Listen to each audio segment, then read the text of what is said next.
Donc bonjour à tous. Ah, ça marche. Donc bonjour à tous. Merci d'être restés. Il semble que tout le monde soit parti, on doit être les seuls. Ils viennent de fermer les portes. Oh oh. Donc on va parler des proxys. Vous allez me dire, ouais, mais c'est un talk que t'as déjà fait il y a 2 ans. Bah ouais, j'ai pas réussi à vendre ce que j'ai fait il y a 2 ans à Oracle, alors j'essaye une nouvelle façon. Donc ça va ressembler un petit peu. Donc je vais vous expliquer le problème des proxys actuellement et l'implémentation du JDK et de façon générale et comment on peut résoudre les trucs. Alors j'ai rajouté quelques bonus à la fin. Je vais aussi vous montrer comment on peut cacher des trucs du stack trace pour pas que les gens les voient. Comment on fait pour obliger le JIT à inliner des choses et ce genre de choses là. Vous savez, les trucs où on vous dit surtout, tu montres jamais ça à des gens. Mais là, on est entre nous, là. D'accord ? Le seul truc, vous le répéterez à personne. Ah, ça marche pas. Commence bien. Oui, non, peut-être. Ok. Donc, je suis assistant professeur à l'université de Paris-Est Marne-la-Vallée. C'est-à-dire que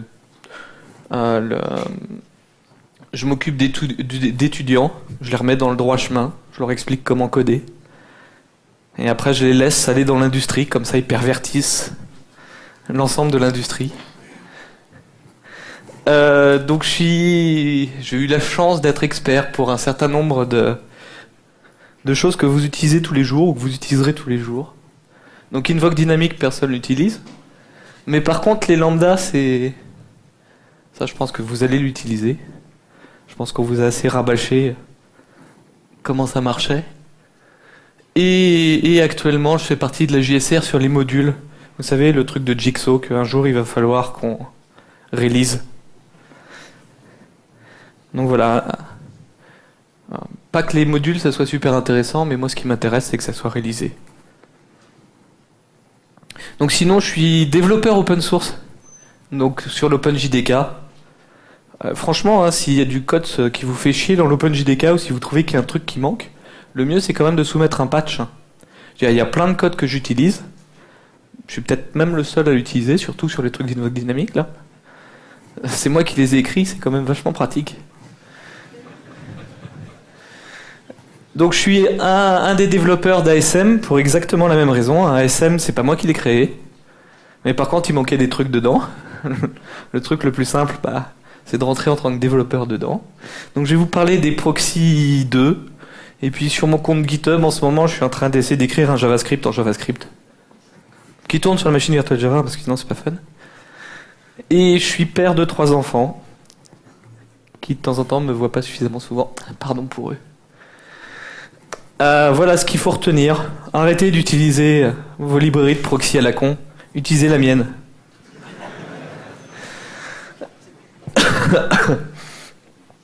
Donc on va voir qu'est-ce qui va pas avec Javalang Reflect Proxy. Alors, bien sûr, tout le monde n'utilise pas Javalang Reflect Proxy. Il y en a qui utilisent CGlib, Java Assist. En fait, on va voir qu'ils ont tous le même problème. Donc je vais prendre l'exemple des proxys de Javalang Reflect, mais c'est le même proxy. Je vais vous montrer un peu comment on peut utiliser l'API des proxys donc, que je fournis. Un des trucs qui est vachement intéressant, c'est qu'en fait le code est déjà disponible sur GitHub. Je veux dire, vous pouvez l'utiliser. Et même s'il utilise des lambda, il marche avec la version 7 de Java. Après, je vais vous montrer juste un petit peu comment ça marche en dessous. Ouais, il y a un peu de magie. Puis on regardera justement comment les lambda, on peut les simuler dans Java 7. Donc juste, un proxy c'est quoi ? C'est une sorte de multiplicateur des multiplicateurs. Vous devez voir ça quand on fait des études d'électricité. Bon, l'idée c'est j'ai un ensemble de méthodes ici, au niveau d'une interface, et elles vont toutes plonger vers une seule méthode. Donc pour Javalang Reflect Proxy, elle s'appelle Invocation Handler. Et après, la plupart du temps, dans la plupart des proxys, après on va les taper sur l'invocation d'une implémentation réelle. Alors on peut avoir pas exactement les mêmes méthodes, pas exactement la même signature, ça dépend un peu, mais c'est plus ou moins l'idée. D'accord ? Comme on peut aller taper comme on tape sur une seule et même méthode, bah, ça veut dire que le type de retour et les arguments, on doit les boxer dans des objets. L'autre chose, c'est qu'on doit indiquer de quelle méthode on vient. Donc on a un objet méthode qui apparaît. D'accord? Donc c'est à peu près la façon dont ça marche. C'est pas très très compliqué.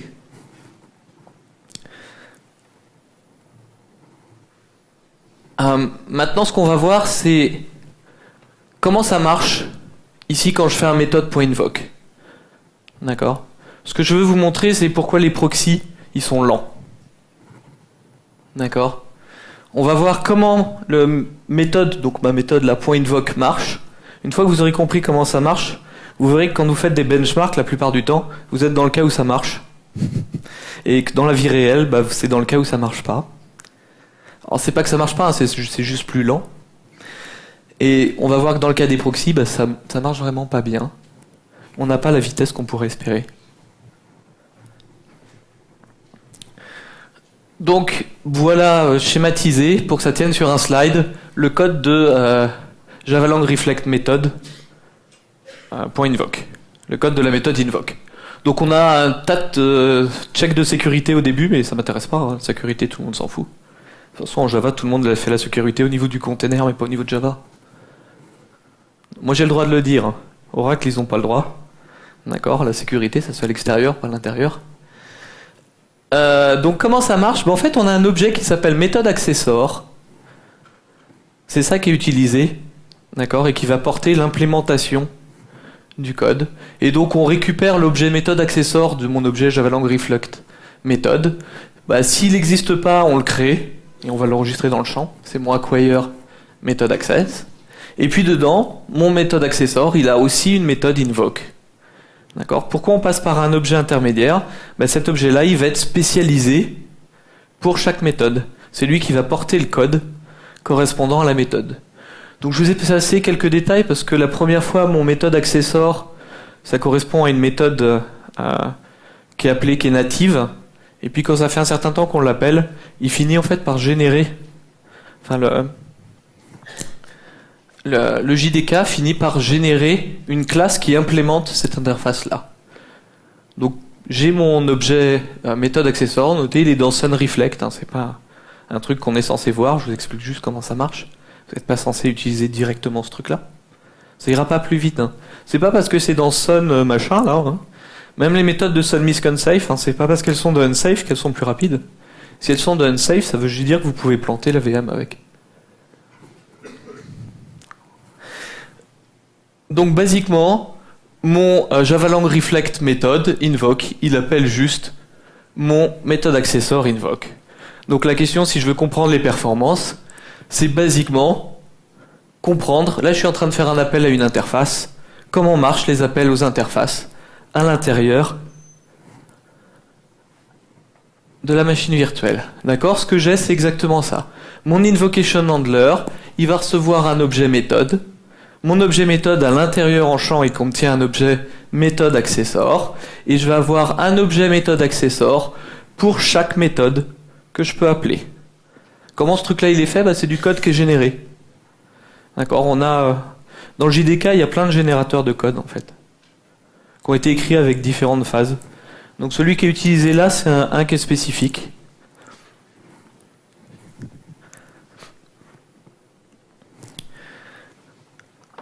Alors voilà la façon dont le JIT optimise les appels à des interfaces. Comment ça marche pour le JIT quand on fait des appels à travers une interface? C'est quand même assez intéressant de savoir. En fait, ça dépend. La plateforme Java, elle fonctionne à peu près de cette façon-là. Comme on fait des appels virtuels et où on ne sait pas où on va sauter, d'accord. Un des boulots du profiler, ou dans le cas de certaines machines virtuelles, j'ai pas un interpréteur. Je dis le boulot du profiler, je dis le boulot de l'interpréteur. Donc soit c'est l'interpréteur, soit c'est un premier JIT qui va aller regarder sur quelle classe je peux aller sauter. L'idée, c'est si j'ai déjà sauté sur des classes, il y a de grandes chances que les prochains appels, je ressaute exactement sur les mêmes classes. D'accord? L'intérêt, c'est que le JIT, il va pouvoir générer un code qui serait à peu près cet équivalent-là si j'étais en Java. Si je l'écrivais en Java. Alors bien sûr, le JIT, il n'écrit pas en Java. C'est juste pour vous donner une idée de comment ça marche. Le truc qui est marrant, c'est que en fait, un appel à travers une interface s'est transformé en une série de if-else. Vous savez, les trucs qu'on vous a dit qu'il fallait jamais écrire. Ah, mais c'est le JIT, lui, il a le droit d'écrire des conneries. D'accord. Il sait juste, basiquement, si j'ai vu cette classe-là, si mon objet il est de cette classe-là, d'accord, de telle méthode accessor, alors je vais pouvoir l'appeler. C'est quoi l'intérêt de faire ça? C'est que ici, je sais exactement la classe que j'appelle. Donc après, je peux utiliser un autre mécanisme du JIT qui s'appelle l'inlining, qui consiste à dire, au lieu de faire un appel de méthode, je vais prendre le code de la méthode et je vais le ramener directement ici. Et donc dans ce cas-là, je ne paye pas le saut de l'appel de méthode. Donc ça veut dire que je vais pouvoir ramener le code de l'appel ici, puis pour le prochain if-else qui est là, je vais ramener le code qui est ici. Alors bien sûr, je ne vais pas pouvoir ramener le code de tous les trucs, ça va coûter un petit peu cher. D'accord ? Par défaut, la configuration de la machine virtuelle, elle ne ramène pas plus de 2 implémentations. Ça veut dire que si j'ai plus de 2 implémentations, au lieu de faire une série de if-else, alors notez que c'est pour un appel donné. Je regarde toutes les implémentations possibles. C'est pas je regarde toutes les implémentations des classes chargées. C'est je regarde à un endroit donné quelles sont toutes les implémentations que je peux avoir. D'accord ? Si j'en ai pas plus de 2, alors je fais des if-else et je ramène le code. D'accord ? Si j'en ai plus que 2, alors dans ce cas-là, je saute. Parce que de toute façon, sinon le code que je générerai ici, il va finir par plus tenir dans mon cache d'instruction. Et swapper dans le cache d'instruction, c'est en règle générale pas terrible. D'accord ? Donc ce que fait le JIT, c'est qu'il transforme cet appel-là directement en j'appelle la méthode de mon truc qui est ici. Et après, ça c'est aussi un appel dont il connaît le code, et ainsi de suite, il va inliner jusqu'à temps qu'il ait les instructions finales, ou alors qu'il considère que le truc est trop gros et qu'il ne faut pas aller derrière. Donc là, vous voyez bien quel est le problème. Enfin, peut-être faut que je le dise, mais foo, il va appeler avec un certain objet méthode. Bar, il va appeler avec un autre objet méthode. Base appelle avec un 3e objet méthode. Chaque objet méthode a un méthode accessor qui est différent. Donc pour la machine virtuelle ici, j'ai plus que 2 implémentations de méthodes accessors qui sont disponibles. Donc ça veut dire qu'ici, la machine virtuelle va jamais prendre le code de foo et le ramener au niveau de là où j'appelle foo. Donc ça veut dire quoi ? Ça veut dire que tous mes proxys, s'ils ont plus de 2 implémentations, là j'en ai mis 3 exprès, tous mes proxys, d'accord, s'ils ont plus de 2 implémentations, le code est jamais inliné. Ça veut dire à chaque fois qu'on fait un appel à travers un proxy, on est sûr qu'on va sauter. Ça veut dire que mon code utilisateur, d'accord, par rapport à mon code du truc qu'il y a derrière, c'est comme s'ils étaient indépendants, comme si l'un n'était pas visible par rapport à l'autre, comme s'il n'y avait aucune optimisation qui était possible. D'accord ? La machine virtuelle ne pourra pas faire de l'inlining. D'accord ? Parce qu'elle ne peut pas voir à travers. Comme elle ne voit pas à travers, elle ne sait pas quel code elle doit ramener. Et ça, c'est problématique, parce que quand on ne sait pas quel code, quand on ne peut pas faire d'inlining, en fait, on perd quasiment toutes les optimisations. Souvent, le l'inlining, c'est appelé la mère de toutes les optimisations. D'accord ? Parce qu'une fois qu'on a l'inlining, ça veut dire qu'on voit suffisamment loin. Et donc, on peut voir, par exemple, un new et toutes les utilisations d'un new. Et se dire, le new, il sert à rien. D'accord ? C'est ce que fait la machine virtuelle si vous n'avez pas créé des putains de poules. Si vous faites des new. D'accord ?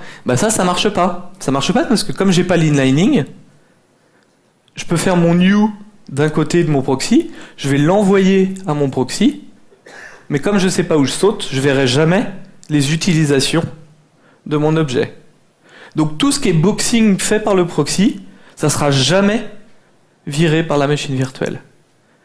D'accord ? Vous vous souvenez ma méthode invoke, elle prend les arguments sous forme de tableau d'objets, elle renvoie un objet, jamais la machine virtuelle elle pourra enlever le boxing de ces arguments-là.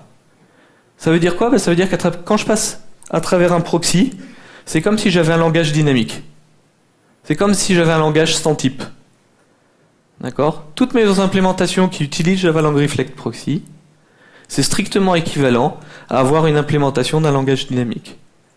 Je ne gagnerai pas en vitesse à cause de ce phénomène de pollution de profil. Donc Java Lang Reflect Proxy, il est lent. D'accord. Les optimisations qui sont faites par le JDK et par la machine virtuelle ne marchent pas. Un des autres problèmes de Java Lang Reflect Proxy, donc ça c'est pas un problème qu'il y a plutôt dans Java Assist et dans CGlib. Pour Java Assist et CGlib, ils utilisent plutôt de l'héritage. Mais dans le cas de Java Lang Reflect Proxy, on se retrouve avec deux objets. Parce qu'on a l'objet proxy et on a l'objet proxy handler. Si je veux stocker des champs, je vais les stocker dans le proxy handler. Ça veut dire qu'à chaque fois que je veux accéder à mes champs, il faut que je fasse un double déréférencement. Ce qui est aussi idiot, hein. On sait que sur les machines actuelles, à chaque fois qu'on fait une indirection, on le paye assez cher. Et puis, ça s'améliore pas, quoi. On va pas dans le bon sens par rapport à ça, hein. Les CPU, ils fonctionnent de plus en plus avec des caches. Donc dès qu'on rajoute un niveau d'indirection, on sait qu'on le paye. D'accord. L'autre gros problème de Java Lang Reflect Proxy, et là c'est vrai pour toutes les API qui dérivent de Java Lang Reflect Proxy, et qui font à peu près la même chose, c'est que j'ai pas de support des méthodes par défaut. Donc ça c'est un des gros bugs. On a oublié Java Lang Reflect Proxy quand on a sorti la 8. Oups. Alors, c'est pas que ça supporte pas les méthodes par défaut, c'est que Java Lang Reflect Proxy vous oblige à redéfinir la méthode par défaut. Et on peut pas obtenir le code, on peut pas appeler le code de la méthode par défaut. On peut que la redéfinir sans faire de super, si vous préférez. Ce qui est un peu très con. D'accord. Et Java Lang Reflect Proxy oblige aussi à ce qu'on implémente les méthodes publiques de Java Lang Object. Je sais pas si vous avez déjà essayé, mais ça c'est plus spécifique à la version du JDK. D'accord, donc là on a vu à peu près tous les problèmes qu'on avait. Donc c'est juste au cas. C'est subliminal ce lien. Hop. Donc maintenant on va voir comment on peut faire, d'accord, pour branler une API de telle façon à ce qu'on ait plus ce problème-là. Bon, en fait c'est assez facile. Au lieu de se placer au niveau des arguments et d'appeler toujours le handler au niveau des arguments, d'accord, l'idée c'est de séparer le truc en deux étapes. On va avoir une étape d'édition de lien, où on va dire, quand j'appelle mon proxy, d'accord, où est-ce que je dois sauter? Et ce qu'on va faire, c'est, pour les appels suivants, on suivra toujours là où on avait dit qu'on allait sauter. Ça veut dire quoi? Ça veut dire que quand j'appelle foo la première fois, il va m'appeler aussi un handler, mais ce handler, il sera appelé seulement uniquement la première fois. D'accord. Et ce que je vais lui renvoyer, c'est un objet qu'on appelle un objet callSite. Alors je ne sais pas si vous connaissez le package Java Lang Invoke, mais c'est basiquement une boîte qui va contenir un pointeur de fonction. Et donc on va lui dire, quand tu appelles foo, voilà là où tu dois aller. Et bien sûr, ce que je vais renvoyer, c'est un pointeur de fonction sur ma foo de mon implémentation réelle. Donc ça sera mon premier appel. Pour les appels suivants, directement, à partir du proxy, j'appellerai l'implémentation. D'accord, automatique. J'aurais plus besoin de repasser par le handler. Ça veut dire quoi? Ça veut dire que pour le JIT, quand j'appellerai mon proxy, automatiquement, je saurai que derrière, j'ai mon implémentation de réel. Et j'ai plus mon histoire de je repasse à chaque fois qui fait que j'ai ma pollution des profils. Alors pour que ça marche, notez que c'est évident de faire comme ça. On dit on le fait une fois, puis après on link. Enfin, il faut savoir qu'on a le droit de faire ça, mais on a le droit de faire ça. D'accord? Le problème, ça veut dire que dans mon proxy handler, je n'aurai pas les arguments, par contre. Puisque les arguments, ils vont changer à chaque fois. À chaque appel. Ça veut dire que si je veux des arguments, d'accord, il faudra que je lui dise, au lieu de faire chaque appel, il faudra que tu fasses un truc du genre, tu m'appelles d'abord cette fonction et après tu m'appelles l'autre. Comme un peu des intercepteurs. Tu m'appelles d'abord l'intercepteur et après tu m'appelles l'autre truc. Et dans l'intercepteur, là, j'aurai accès au champ. D'accord? Donc, première étape, on appelle le proxy handler. Deuxième étape, boum, on va taper directement sur l'implémentation. D'accord? Ça, c'est l'étape d'édition de lien. Et après, pour chaque appel tous les appels successifs suivants, on ira taper directement en suivant le pointeur de fonction. Et bien sûr, le pointeur de fonction, il va être considéré comme une constante par le JIT. Donc le JIT, il pourra aller regarder ce qu'il y a derrière directement, puisque c'est une constante. Donc maintenant, je vais vous montrer des exemples. Donc ça, c'est basiquement le principe de fonctionnement. Je vais vous montrer sur des exemples, d'accord, comment on fait pour linker ces choses-là. Donc on va commencer par un hello proxy. Donc supposez que j'ai une interface hello. J'ai une méthode message qui renvoie une string, d'accord. Comment on utilise l'API du proxy. Donc on a une classe qui s'appelle proxy2. Alors techniquement, proxy2, ça renvoie pas un proxy, ça renvoie une factory de proxy. D'accord. C'est plus intéressant d'envoyer une factory de proxy, comme ça, j'ai créé ma factory, puis quand je lui demande plusieurs proxys, il me renvoie plusieurs instances. D'accord. Ça paraît à peu près logique. Donc ça me renvoie une proxy de factory de hello, d'accord. Donc ça marche à peu près comme les Java Lang Reflect Proxy. Je lui indique quelle est l'interface que je veux donner, et je lui indique, là sous forme d'une lambda, d'accord, mon handler, c'est-à-dire le code qui va être appelé la première fois qu'on doit faire l'étape de lien. D'accord. Donc ce code-là sera appelé une fois par méthode de mon proxy. Ok. Donc en fait c'est un objet proxy context, mais dedans on a l'objet Java Lang Reflect Method qu'on avait habituellement. D'accord, c'est juste wrapper dans un objet. Comme ça, si ça change, je peux rajouter des paramètres.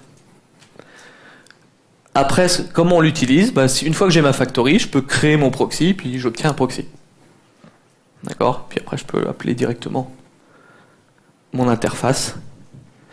Tout simplement. Donc supposons que je veuille faire un truc comme ça. Alors pour mon hello proxy, en fait, je veux aller taper nulle part. Je veux toujours envoyer la même constante, qui est hello devox.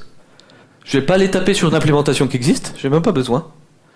Je vais lui dire, de toute façon, tu m'appelles la méthode, mais je te renvoie toujours la même valeur. D'accord. C'est-à-dire, je vais lui dire, c'est comme si tu avais un pointeur de fonction où à chaque fois que je t'appelle, renvoie la même constante. D'accord. Donc on va faire ce truc-là. On va dire, j'ai mon proxy, j'appelle mon proxy handler, et dans mon proxy handler, je vais lui dire, renvoie toujours cette même constante. Donc ça s'écrit de cette façon-là. J'ai mon create anonymous proxy factory qui prend mon interface, mon contexte. Donc je vais renvoyer ce qu'on appelle un constant call site. Ça veut dire quoi? Ça veut dire que mon pointeur de fonction, je vais plus le modifier. Parce que c'est un truc qui est marrant, on peut renvoyer des mutable call site, c'est-à-dire décider de changer le code a posteriori. Ça veut dire on peut faire des trucs du genre, au début, j'ai pas de logger, donc je renvoie un code qui fait rien. Et puis, quelqu'un me connecte un logger, je change le code. Mais dans les deux cas, c'est des constantes. Et ce genre de choses-là. Bon, là, mon code se modifie pas.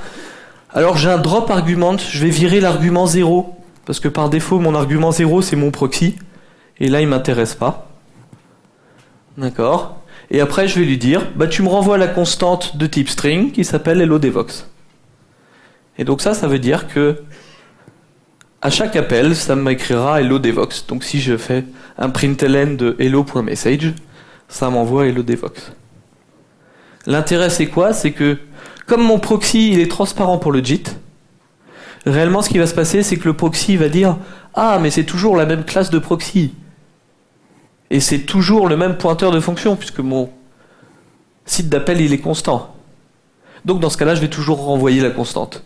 Et le JIT il va prendre la constante qui est là, il va la remplacer ici. Directement. D'accord?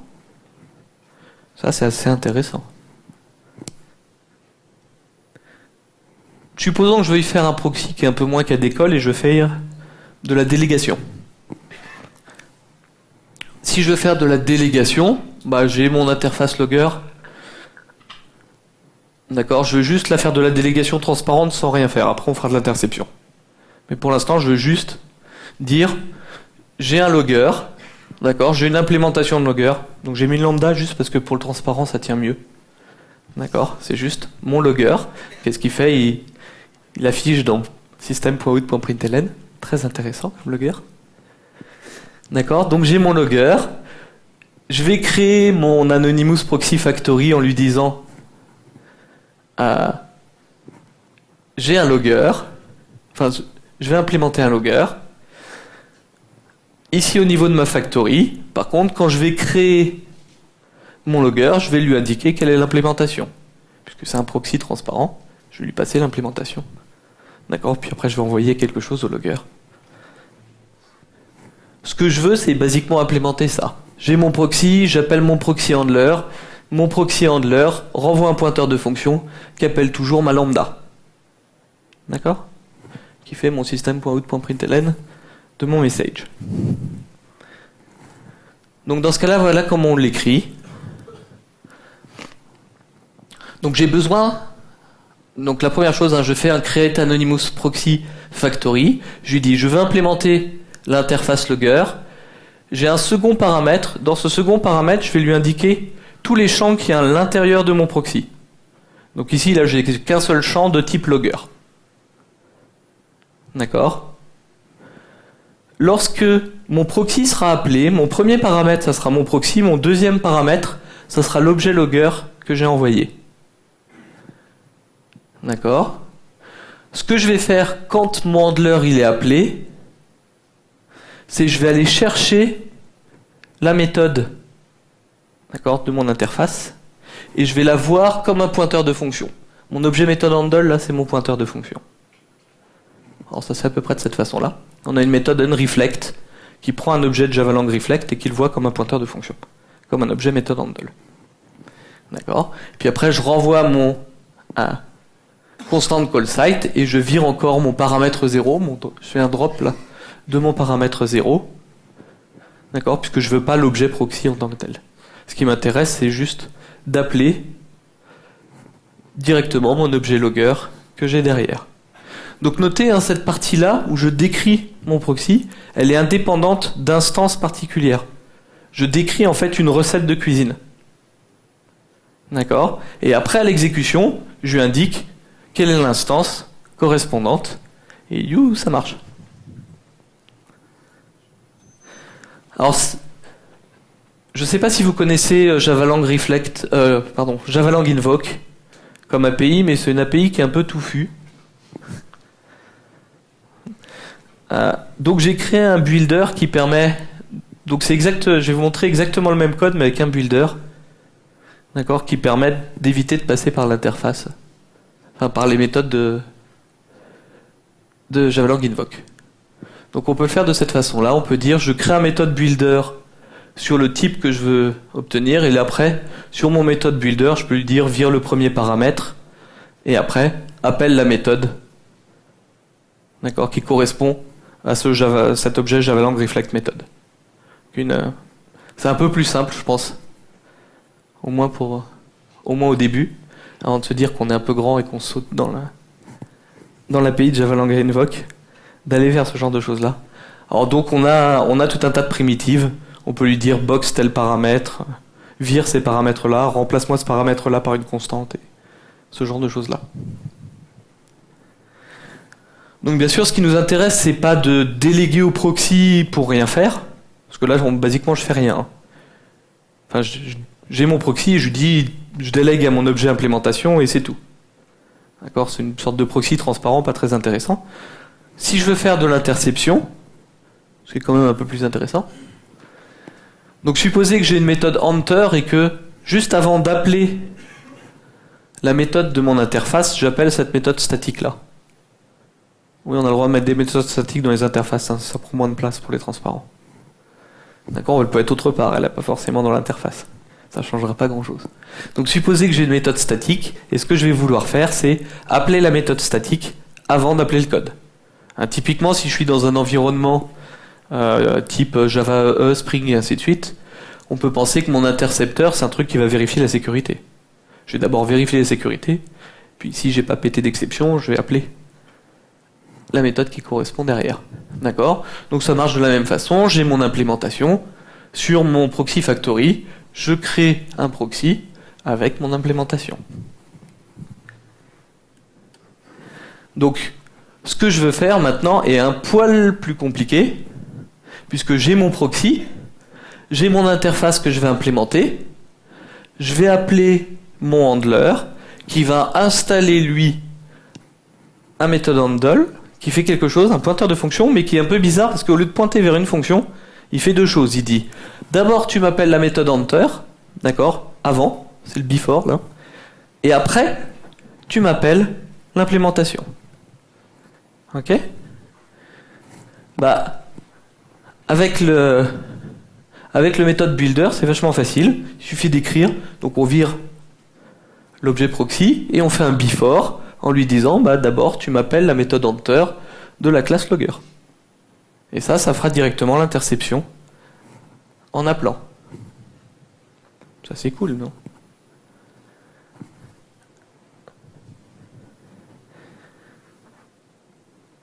Alors, un des gros intérêts de ça, c'est que les proxys qui sont générés, ils sont écrits de telle façon à ce que vous ne verrez jamais les proxys dans les stack traces. D'accord? C'est un des gros problèmes. Actuellement, tous les trucs de containers, ils ont ça comme problème, c'est si on regarde le code qu'on écrit, il est relativement propre. Je veux dire, c'était pas les EJB 2.0. Le code, ça va à peu près quand on le lit. Par contre, quand on débug, le stack trace gros comme ça. C'est-à-dire, autant quand on implémente, on voit pas les détails, d'accord, du framework. Par contre, à l'exécution, là, on les voit bien, là. D'accord? On a des stack traces énormes. Donc, un des intérêts des proxys, c'est que en fait, l'intérêt est un petit peu double. Mais mon mécanisme d'intercepteur de before, là, il va pas mettre les trucs les uns sur les autres sur la pile. Ça veut dire que si ça plante dans le dernier intercepteur, je verrai pas tous les intercepteurs précédents sur la pile. Je verrai que celui qui a planté. C'est quand même pas mal. Et l'autre chose, c'est que on peut cacher, en fait, du code pour pas qu'il soit visible au niveau des stack traces. Donc je vais vous demander de me croire et de me... D'accord? Et vous dire que l'implémentation que j'ai faite, elle n'a pas de bug. Et comme elle n'a pas de bug, il n'y a pas besoin de la voir au niveau du stack trace. Il n'y a pas de bug. D'accord? Autre chose, je ne sais pas si vous avez vu, l'API n'utilise pas les histoires de class loader. J'ai pas de class loader. Ça marche avec les class loaders. D'accord? Il n'y a pas de problème de class loader, ça n'existe pas les class loaders. La meilleure façon de résoudre les problèmes de class loader, c'est de ne pas avoir de class loader. D'accord, donc mon API de proxy n'a pas besoin, c'est générer du code sans class loader. D'accord. Le deuxième chose, c'est le truc qui m'intéressait au départ, c'est-à-dire que mon site d'appel et là où je vais aller taper sont visibles par le JIT. Donc ça pourrait être complètement inliné. Donc tout ce qui est boxing et ainsi de suite, ça va être viré automatiquement si vous en faites vous dans votre code. Hein. Notez que le framework par défaut, enfin le truc là, l'implémentation des proxys ne fait pas de boxing par défaut. D'accord. Au niveau des stack traces, le mécanisme de before, on a des after aussi, puis on peut faire des try finally, mais tous ces mécanismes-là, ça utilise un mécanisme qu'on appelle de tail call, qui est de dire, on appelle d'abord le premier intercepteur, quand il a fini de s'exécuter, on appelle le deuxième, mais en réutilisant le même pile d'appels. Comme ça, ils grossissent pas les uns sur les autres. On n'a pas un chaînage, d'accord, de tous les intercepteurs. Ce qui fait que si jamais ça plante, on a un stack trace où on voit juste l'intercepteur qui a planté. On voit pas tous les autres avant. D'accord. Et dernière chose, le proxy est capable de se cacher tout seul, c'est ce que je vous disais. D'accord. Donc un petit coup encore. Hein. Maintenant, comment ça marche derrière? D'accord. Comment on fait pour créer une proxy class? Comment on fait pour séparer cette histoire de link time et cette histoire de runtime? Hein, comment on fait pour séparer? Je fais d'abord mon édition de lien et puis après je réutilise toujours le même lien. Comment on fait pour supporter les interfaces qui sont non visibles? C'est un des problèmes qu'ont les proxys. Je sais pas si vous avez... Enfin, au moins Java Lang Reflect Proxy. Et un peu tous les autres. Non, vous faites pas ça. Vous mettez toujours vos interfaces publiques. D'accord? C'est parce que Spring a dit qu'il fallait que les trucs soient publics. Sinon ça marche pas. D'accord. Et puis bien sûr, comment on fait pour se cacher?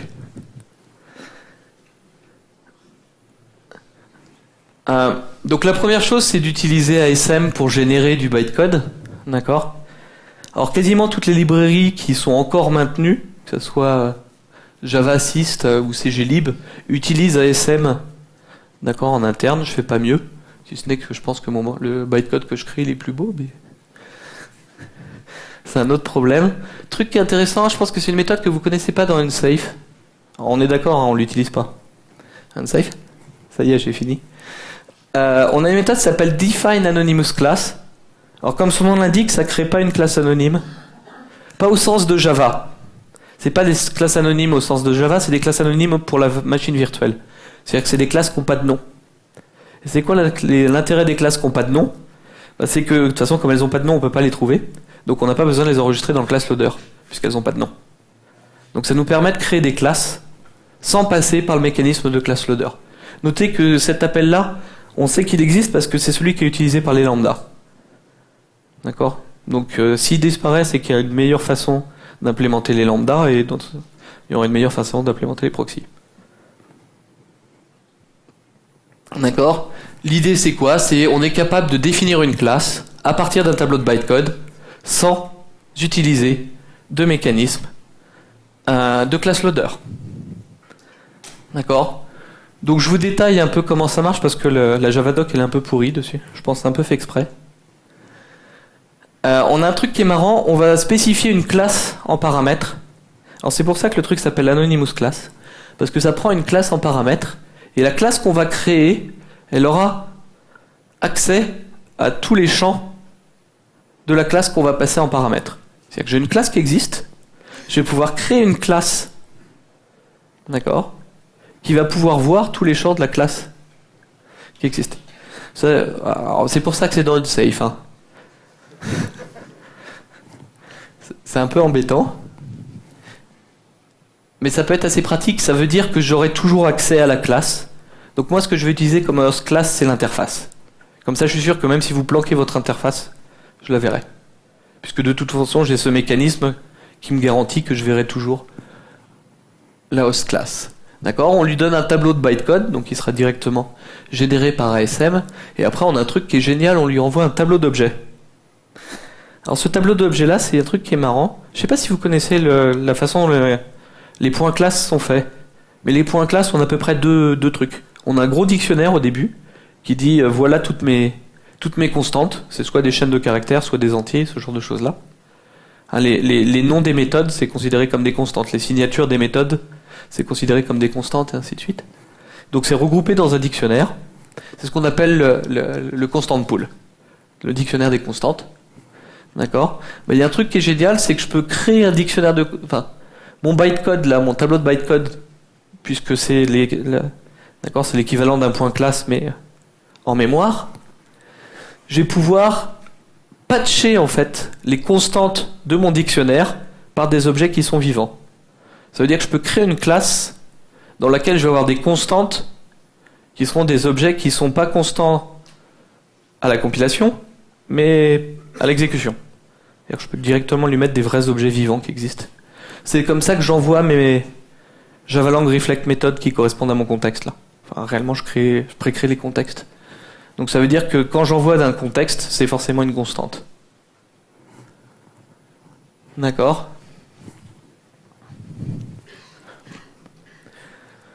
Alors bien sûr, derrière les proxys, j'utilise Invoke Dynamic, parce que si on n'utilise pas Invoke Dynamic, c'est pas drôle. À quoi sert Invoke Dynamic ici? Invoke Dynamic, c'est justement le truc qui va me permettre de dire je fais le truc une fois à link time, je fais le truc la première fois, et après, on appelle directement le pointeur de fonction. C'est basiquement le fonctionnement d'Invoke Dynamic. Donc voilà un exemple de classe proxy. Alors je pense que vous en avez déjà vu si vous avez commencé à débugger du code qui a des lambda.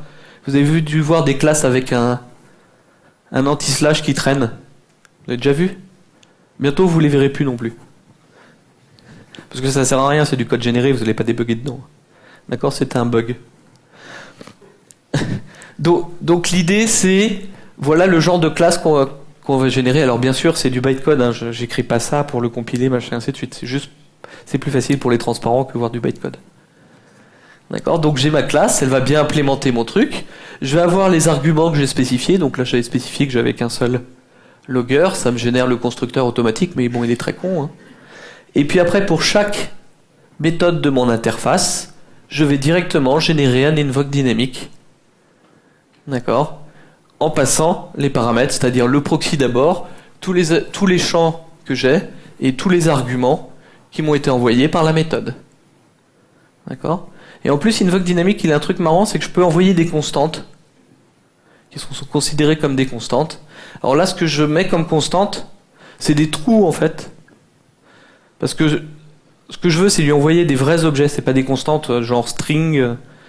D'accord ? On est un peu limité au niveau des constantes. C'est comme dans les annotations, c'est chiant, on n'a que des constantes. Donc là, je peux tricher. Notez qu'on peut faire ça pour les annotations aussi.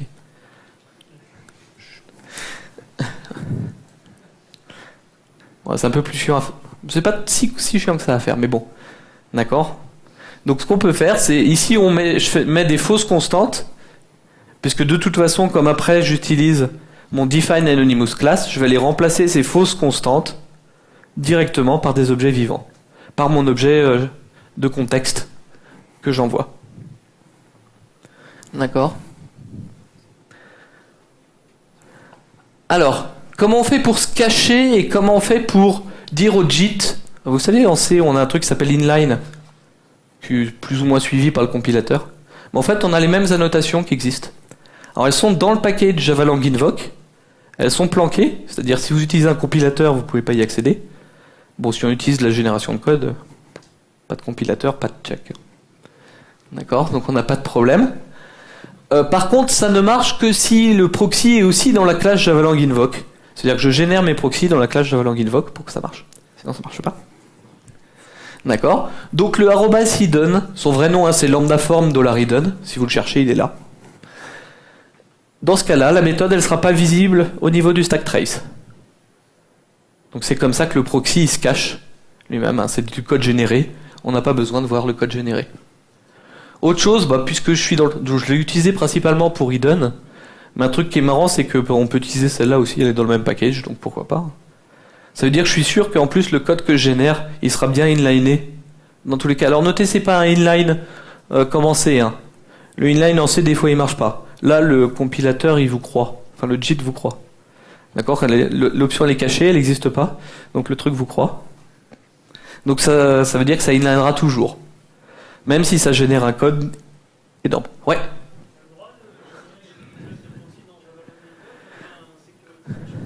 Alors, tu n'as pas le droit, sauf si tu utilises unsafe.define anonymous class.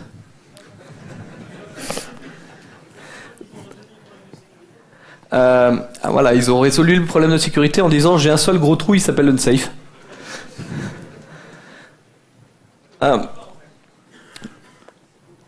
Donc tu peux pas. C'est une classe de Java quelque chose. Hein. Elle fait partie du module Java Base. De toute façon, t'as pas le droit. Mais moi, si. Alors, un des buts du truc, c'est bien sûr d'intégrer ce truc-là directement dans le JDK. Auquel cas, il n'y aura plus de problème. Bon, toujours est-il que ça marche maintenant sur. Enfin, ça marche maintenant, quoi. D'accord. Donc encore un petit coup. Comment on fait pour que les proxys soient compatibles avec Java 7 ? Alors techniquement, mon implémentation des proxys est complètement compatible avec Java 7. Par contre, mon DSL avec des builders, je sais pas si vous avez vu qu'il y avait des flèches qui se baladaient là, il n'est pas trop compatible. Pire que ça, si vous regardez l'implémentation des builders, c'est plein de lambda. D'accord ? Les lambda, une fois qu'on y a goûté, c'est dur d'y revenir. Donc ça me faisait chier de me dire, parce que voilà, il y a toujours quelqu'un qui dit ouais, mais c'est vachement bien Java 8, mais je voudrais que ça marche avec Java 7. Donc en fait, si vous regardez, au niveau du GitHub, il produit deux jars. Il produit un jar pour Java 7 et un jar pour Java 8. Donc l'idée, c'est, comme d'habitude, quand on veut produire deux trucs, je sais pas comment vous faites si vous voulez produire deux trucs de compatibilité, hein, on va pas créer deux sources. On va pas faire ça. Hein. On va pas non plus rester sur Java 7 indéfiniment. Donc l'idée, c'est, on va réécrire le bytecode. C'est ce qu'on fait habituellement. Hein. Je prends le bytecode, enfin ce que je fais habituellement, je prends le bytecode qui est compatible avec la version 1.8 et puis je le downgrade avec la version 1.7. Donc il y a un truc qui est facile, hein, on a numéro de version dans le point classe. Changer le numéro de version, ça va, c'est pas trop compliqué. Par contre, il faut implémenter le support des lambda en Java 7, ce qui est un poil plus compliqué. C'est pas si compliqué que ça, en fait. Il y a un truc, en fait, c'est que basiquement, la façon dont les lambdas sont implémentés, d'accord, c'est de dire, lorsque je crée ma lambda, ça utilise un invoke dynamique qui va aller taper dans une classe du JDK. Cette classe-là, elle s'appelle Java Lang Invoke Lambda Meta Factory. Et cette classe-là, qu'est-ce qu'elle fait? Elle va vous renvoyer un objet d'une classe qui implémente l'interface de la lambda que vous avez envoyée. Et une instance d'une classe qui implémente une interface, bah, c'est un proxy. Ça tombe bien, j'ai une librairie de proxy. Donc si j'ai une librairie de proxy, bah, je peux implémenter des lambdas vachement facilement. D'accord? Il suffit que je réécrive le code qui correspond au code qu'on a dans le JDK. Donc bien sûr, comme j'utilise un système de réécriture, au lieu d'aller taper dans cette classe-là, qui existe bien sûr, pas forcément dans la version Java 7, je vais taper dans une des classes à moi, d'accord, qui contient basiquement ce code-là. Waouh, celui-là il fait un peu mal aux yeux, surtout ceux qui sont loin, dommage. Donc elle s'appelle aussi MetaFactory. La façon dont ça marche, c'est à peu près la suivante. On a tout un tas de trucs, alors j'aurais dû vous mettre en orange, mais on a un méthode handle qui est passé en paramètre, d'accord, qui s'appelle implémentation. Ça marche de cette façon-là. Lorsqu'on compile une lambda, d'accord, le compilateur il vous génère une méthode statique. C'est le lambda $1 que vous voyez. D'accord, il prend le contenu de la lambda et il la transforme en méthode statique. Et après, au niveau de la création de la lambda, il va utiliser un invoke dynamique. D'accord? Et cet invoke dynamique, il va appeler cette méthode de bootstrap qui va lui renvoyer un call site qui contient, d'accord, un pointeur de fonction sur le code qui permettra de créer l'objet correspondant à la lambda. C'est-à-dire que pour le compilateur, une lambda c'est quoi? C'est purement une méthode statique. Et à l'exécution, on va dire, cette méthode statique-là, je veux que tu me crées un proxy devant qui implémente l'interface que je t'ai donnée. Et pour faire ça, on utilise invoke dynamique. Alors ça tombe bien, invoke dynamique, ça existe déjà dans la version 7. D'accord, et le define anonymous class existe aussi dans la version 7. Donc c'est pas supra compliqué. Ça marche à peu près de cette façon-là. Je prends mon implémentation et j'appelle le hasType là. Je sais pas si vous le voyez. Ça c'est ce qui va me faire les casts. Alors j'ai un léger problème technique avec les lambdas. Faut que je génère un code. D'accord. Un des problèmes que j'ai, c'est que mon interface, elle peut être paramétrée. D'accord. Ça peut être un supplier de quelque chose, je sais pas, enfin tous les trucs paramétrés. Et donc le code que je dois générer, lui, il doit pas avoir object comme signature de méthode, mais il doit bien avoir string, enfin si c'est string, il doit bien avoir le bon type. Donc c'est un des trucs qui est marrant avec les lambdas, c'est que les lambdas, on n'envoie pas uniquement l'implémentation, mais on emploie aussi ce qu'on appelle un objet method type qui correspond à la signature qu'on attend mais réifiée. C'est-à-dire que les lambdas, c'est le seul mécanisme. Les lambdas, c'est le seul mécanisme où on a les generics qui sont réifiés. C'est un truc qui est marrant. Si vous regardez, d'accord, on envoie le code de la lambda et on dit voilà quelle est la signature que la méthode devrait avoir si je remplace mes t par des strings.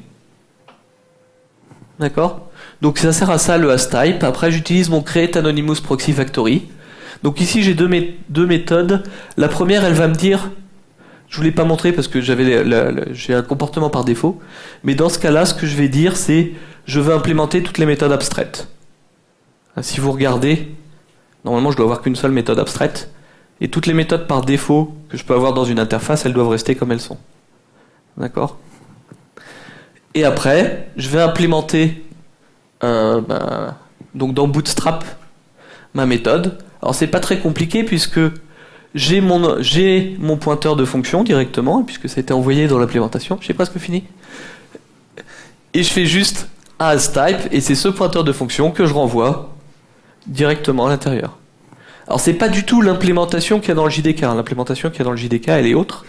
Mais comme moi j'ai déjà un mécanisme de proxy qui utilise déjà des méthodes handle, d'accord, en fait mon implémentation elle est un peu plus courte que celle qui existe. Notez qu'on a un truc qui est pas mal, qui existe aussi dans l'implémentation du JDK. Si je capture pas de valeur de mon contexte, alors ma lambda va être une constante. D'accord, c'est ce qui se passe. Je ne sais pas si vous avez déjà vu ça. Mais si vous capturez pas de valeur des paramètres, si vous regardez, c'est toujours le même objet qui est envoyé. Il est créé la première fois et il est plus mis après. Donc j'ai presque fini. Encore un petit coup. Et bien sûr, pas de temps de questions. Ah, on me dit pas de temps de questions. Même pas une. Bon. Il a levé la main. T'as le droit. Vas-y. Est-ce que je peux faire des proxys de classe et des proxys d'interface? Je peux le faire. Pour l'instant, je veux pas le faire. Alors, il y a un problème, c'est que quand tu crées des proxys de classe, tu vas appeler le constructeur. Donc, tu vas appeler du code. Si tu appelles le constructeur et que tu appelles du code, tu vas voir à quel moment je crée les trucs, et c'est pas forcément au moment où toi tu crois que je crée les choses. Donc, ça m'apporte plus de flexibilité si j'implémente des interfaces. Mais ça semble être une requête vachement populaire. Donc je vais être obligé de réécrire la moitié du code juste à côté, sans faire d'optimisation pour que tu crois que la classe elle est bien créée au moment où tu crois qu'elle l'est. Voilà.